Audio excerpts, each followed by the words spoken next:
We'll talk about how can you disable backup on your Truecaller app. We go to figure out the solution on how you can do that in your app. So you just follow this ways, then it's going to work with you. So all you have to do, you just go here, you go above your photo profile, click on it. So then it's going to take you to this list. It's going to show for you like this. Then all you have to do, just go above this sign, click on it. So then it's going to show for you a list like this here.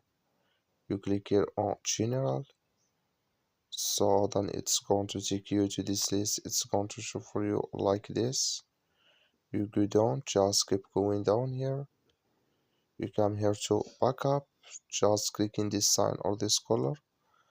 So then you click here on to keep turn off here. That like you see, it's turned off with us now. That's all you have to do. Thank you for watching. Don't forget to support us by liking, subscribe.